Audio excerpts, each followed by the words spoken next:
Thank you guys so much for joining. My name is Crystal Percival, and I'm going to be hosting tonight's Team Fit Life call.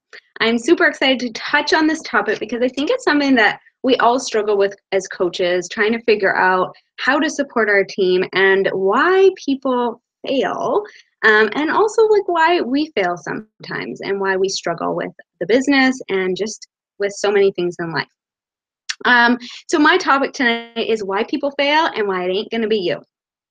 So congratulations, you're a CEO of your own business. As a Beachbody coach, you have become a business owner, basically. You are a business owner. The thing is, you are super lucky because you don't have all of that heavy lifting to do that most businesses and corporations have. You don't have the traditional overhead. You don't have to pay rent. You don't have to buy table linens or all that stuff. If you were to run a restaurant, you don't have to hire employees. And you probably work a whole hell of a lot less hours than you would if you were a traditional business owner. You just have to talk to people. That's literally all you have to do with this business. Talk to people. The trouble is sometimes we just don't talk to enough people, and that's why our business isn't moving forward. The thing is, if talking to people is like all we have to do, it seems really easy, right? We talk to people all the time. We chat with our friends. We go to work. We talk at the water cooler. We go to our kids' soccer games and we're talking to people there. Why then is this business so difficult sometimes? Why, if it's so easy, like why is this a topic? Why are we talking about this? Well, this business is anything but easy. It may be really simple, aka talking to people is really simple, but it's not always easy. In fact, it's hard. It's really hard sometimes. This business will test you. It'll put you through the highs and lows, much like raising kids or starting a workout program. You go through the highs and the awesome moments, and then you also struggle with the lows of it where your kids are testing you and they're, pushing your buttons. And with a workout program, for example, you have a day where, you just don't want to get out of bed to get that workout in, but you know that if you don't do it, you probably won't do it later. You miss a workout, you have a cheat meal. Those are the moments where you're not feeling it. This business is the exact same way, just like running a marathon. So today I want to share with you guys 4 reasons why coaches fail and why I think that like knowing these things will help you to not fail. Okay. So reason number 1 is that coaches aren't coachable. We're coaches, but when we come into this business, quite often we're not open. We're not open to being coachable and learning from our upline and taking these trainings and just trying them out. We often feel like we need to have some sort of control over them, and we aren't always open to just following a system. We have what we call our power hour to-do list. There's all kinds of systems that you can follow and ways that different coaches run their business, but quite often people don't come to this as a student. They come to this thinking that because it's their business, they know best. But look to the people that have come before you. Look at their success and mirror that. Try it out. If it doesn't work for you, then move on to the next thing. But you do need to plug into all these resources that you have available. Become a student and look for trainings. We have so many trainings. It's unbelievable. It's almost overwhelming. In fact, it is overwhelming. If you go on YouTube, you just have to search, one topic and you'll come up with multiple videos. Mindy's got tons of trainings at your fingertips. And all you have to do is be coachable and tap into those things. You need to learn the basics. So often I see that coachable, they're just not talking to enough people. And they also are refusing to just kind of implement a simple system, a proven business building system that is there for you. They often will think that they need to tailor it to themselves, or it doesn't quite sound right. But if it's worked for them in the past, for their coach in the past, it probably is going to work for them no differently. They don't know better yet. As you get along in the business, maybe you will know better, but quite often you're just not there yet. I've had coaches that come in and I give them my simple system. Here comes my kid. Not right now, buddy. I'll give them my simple system and scripts that I've developed that work really, really well for me.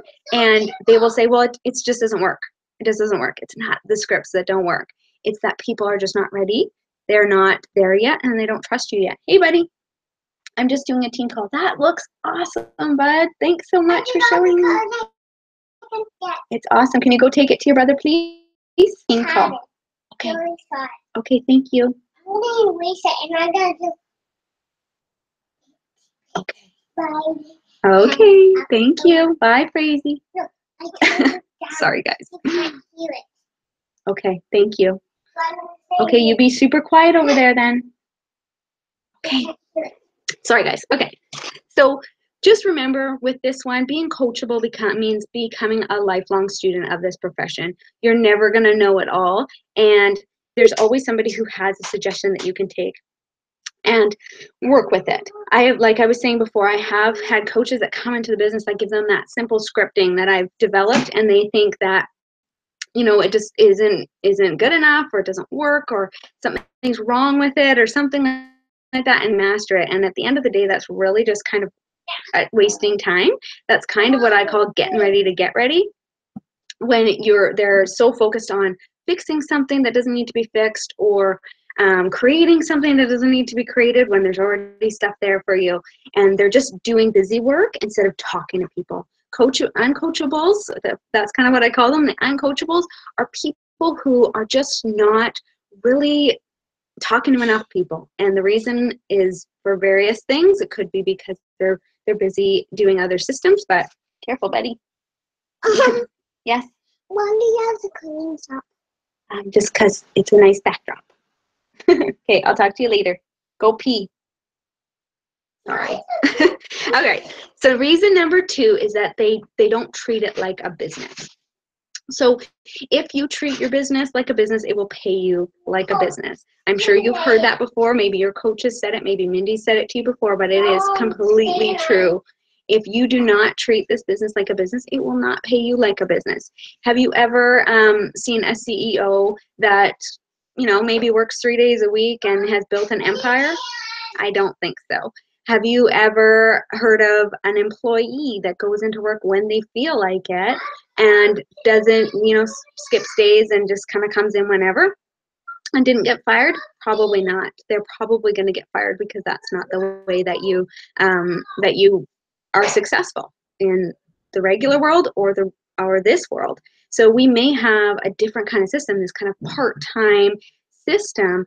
And I think too many people think that this business model doesn't require the same amount of consistency that other businesses do. And it really does. I mean, you can work it part-time, you can work it for just a couple hours a day, but you have to do those things consistently. You don't need to work 40 and 50 hours a day, but those business building activities on your power hour to-do list do need to be done consistently every single week, every single day, 5 days a week at minimum. That's what I would say, 5 days a week at minimum, and there should be some presence on there on social media on the weekends as well. You can't just kind of shut off the world with your business. If you are not having conversations, you're not talking to people, your sign is closed on your front door. You're not open for business. So you do need to be doing all those business building activities every single week. Otherwise, your doors are closed and you're not going to be moving your business ahead. So even when you're tired and frustrated and, you know, burned out and exhausted and your kids are being crazy, you know, you still have to get those business building activities done in the day if you want your business to be moving forward. These hours may be flexible and you may be able to work them around life. So for example, if you wake up in the morning and your babysitter calls and says that they're sick and the dog poops on the floor and life is just crazy, and that would normally have been your power hour time, that's fine. You can totally move that time around because this business is flexible. And I always say, like, working it a couple hours a week, or sorry, a couple hours a day is the way to move it forward. So I recommend 2 hours a day. I think you can do some business moving forward activities within an hour a day. I always say 2 is where it's at. But those hours of your business, whether it's 1 or 2 or 3 or whatever you see need to be done in that day, they can't be done, you know, a week from now, or, well, you know, today sucked, so I'm not going to do it. You still need to get it done, so you're just going to be flexible about it and move that around. If you work full-time as well, like I do, then I have kind of chunks of time in my day that work. Wait, I need you to help him. With what? pillow and I've got a poo scenario, guys. What is PE. and a PE? So what's the poo scenario? How serious is it? He just pooed and I get behind it. But now he needs to wipe his butt. For him. No, You're big enough. No, I'm not. Asher, you're big enough. No. See, this is life. Okay. Asher, you just wad it up and wipe it. No. Do it. No. Asher, I'm on a call and this is interrupting. Thank you for helping. Get off the call. Asher, it's live. Please go. Yeah. Life. Okay. Where was I, guys? I am so sorry.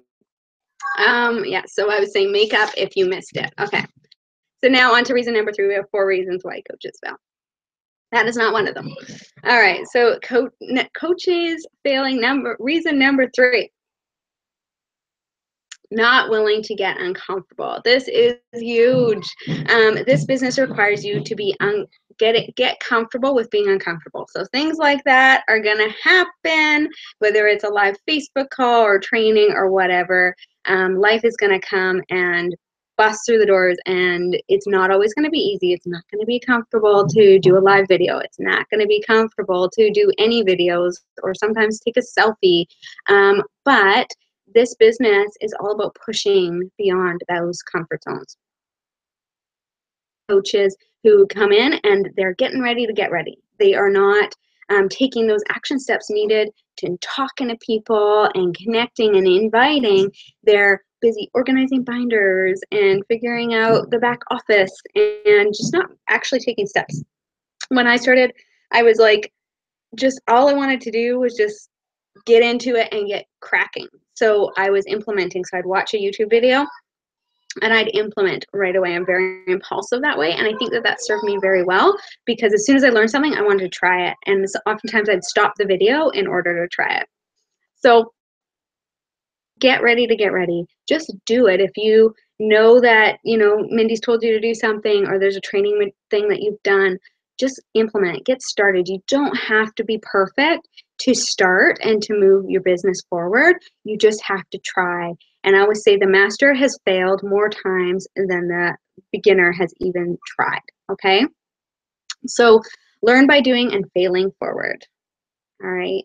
Reason number 4, they're not hungry enough. And this is where we talk about the why. So the why in your business. And this is something that most coaches struggle with. I've seen this way too much, sadly, because often people just aren't hungry enough. They have these kick-ass trainings and maybe they're coachable and maybe they're even consistent for a time. But if the why is not strong enough, there's something that happens. And that thing is called life. Life happens.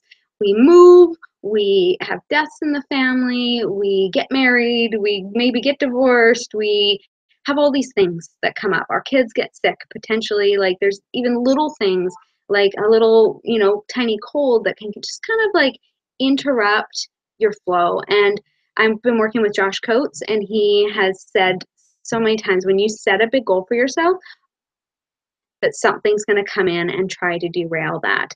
It's oftentimes just the universe, or it's our mind trying to put barriers up for us. But often when you do set a big goal, and I've seen this happen for myself, you set this big goal and you're on track and you're chugging along towards it, something comes to disturb it, and that will happen. It's called life. That's reality. There is no coach out there that doesn't deal with just regular life stuff. So this business gets moved down that priority list. When we have life come, often coaches I see will put this business down a couple pegs. So their kid gets sick, they therefore need to make chicken noodle soup and serve medicine and do all this stuff. And while they're cuddling their child on the couch, they could be totally still working their business, but they make excuses as to why not. Well, it'll distract them, or I like to work from my laptop and not my phone, or whatever, right? You come up with these things in your mind that are just really excuses.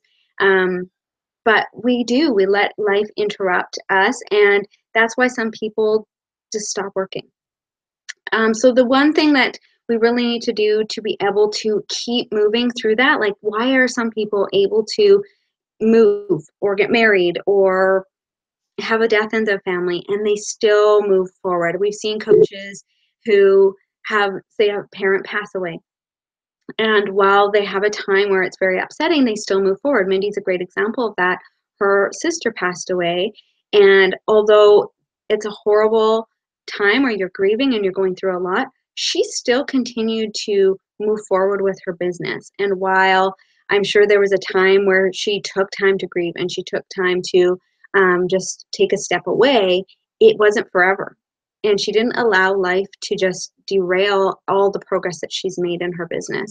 And I think that that's something that sets her and many other coaches who can do that apart from other coaches who let little things in life, like our children getting sick, or you know, a vacation or something like that, derail all progress.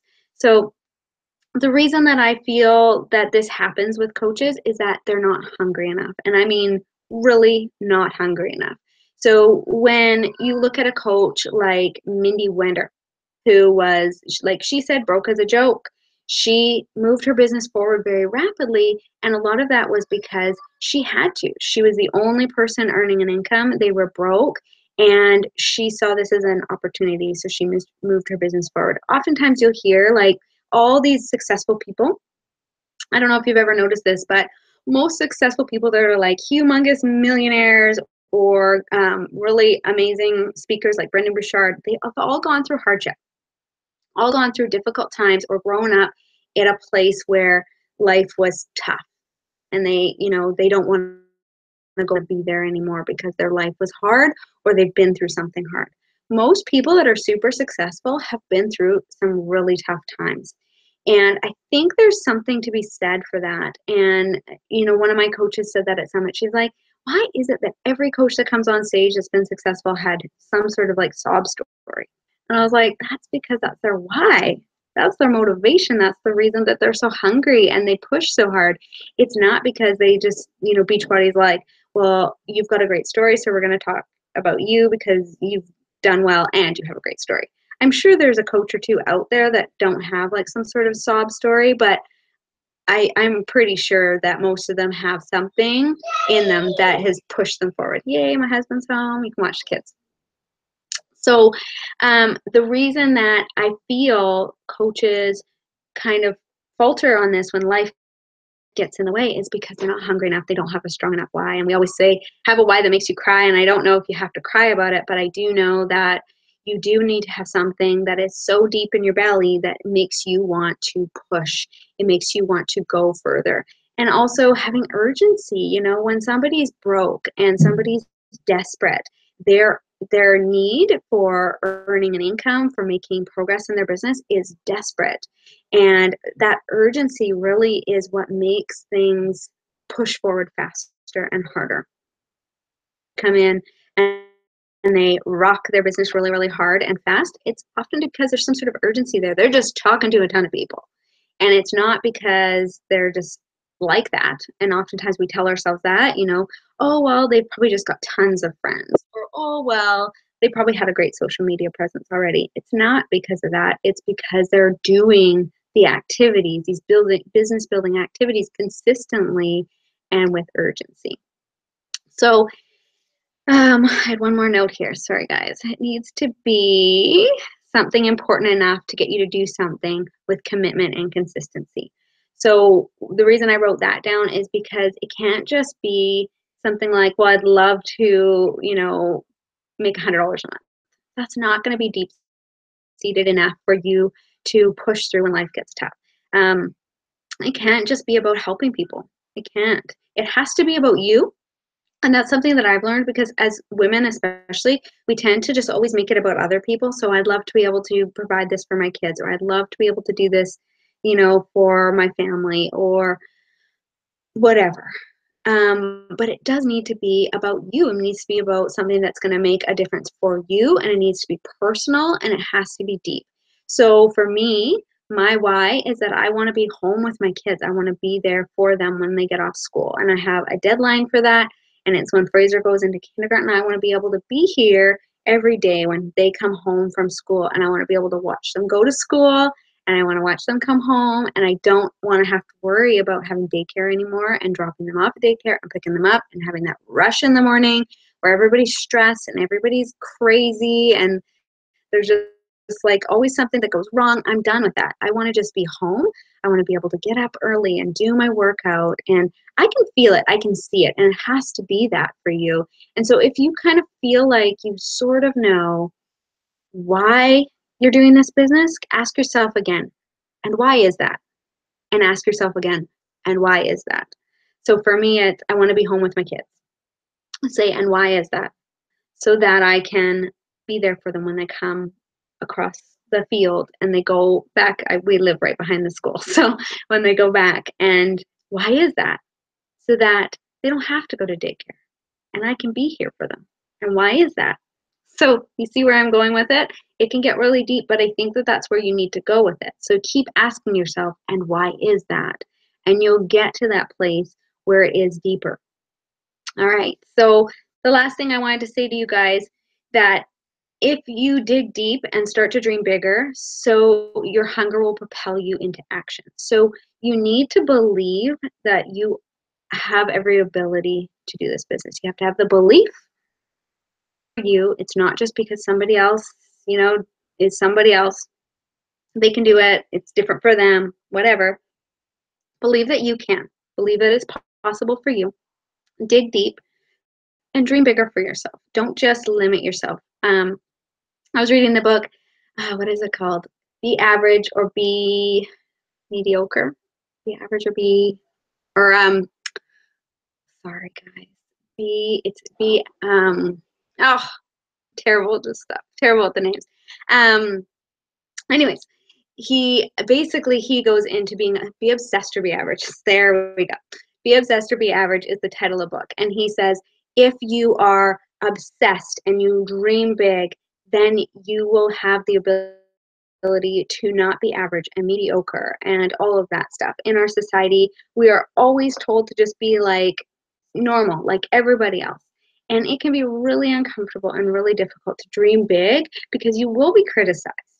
And his whole thing is that you need to be obsessed with your dream and excited about it and make it a priority. Don't worry about what anybody else says. So I love that. If you haven't read it, he's like a bit crazy, but Josh Coates got us to read it, and I listened to the podcast for it, or the book for it, the audio book, and like while he's a little bit crazy, he is obsessed, and it is really kind of cool. And I love some of the takeaways that he has with it, but it really is something that makes you think a little bit. It makes you think about how our society pushes us to just be average and normal and not think outside the box. And when you come into this business and you're trying to put yourself out there, you do have to forward and take action and take risks that you never maybe would have thought you would before. Okay. So the first step is recognizing where you are. So if like one of these 4 coaches that I described to you is you, that's totally okay. If I described you, that's totally okay. Recognize that, and now you know what to work on. Because I think that we all have something in one of those 4 categories that we need to work on for ourselves, or we have is one of those things, right? And if not, then that's awesome. You just need to be talking to more people. I think that's all I've got for you guys. I want to just kind of challenge you guys to explore your why. If you take nothing else from this video, do explore your why a little bit more. It all comes down to that. And really, like all of those other things, if you're comfortable, you'll be willing to get uncomfortable if your why is strong enough. What's my other ones? If you aren't coachable, you'll become coachable if your why is strong enough, because you'll be so desperately looking for, how do I make this work for me? How am I going to make this happen? Looking at other people, trying to figure out and learn trainings. If you, what's my last one there? Sorry, guys. Reason number 2, don't treat it like a business. So that's one thing. If your why is strong enough, then you may or may not treat it like a business. But I think that if your why is strong enough and you have the belief you will treat it like a business because you will start to see it that way. You'll start to see it as this thing that is going to get you exactly to where you need to be, and you will start to treat it like a business. All right, guys, that's all I have for you. I hope that this was helpful or it tweaked something somewhere for you and made a difference. And I do encourage you to explore your why and get a little bit deeper with it, because I think that that'll be the thing that propels you forward, regardless of whatever reason you may fall in or not fall in. Anyways, guys, thanks so much. And I hope this was helpful for you. Bye.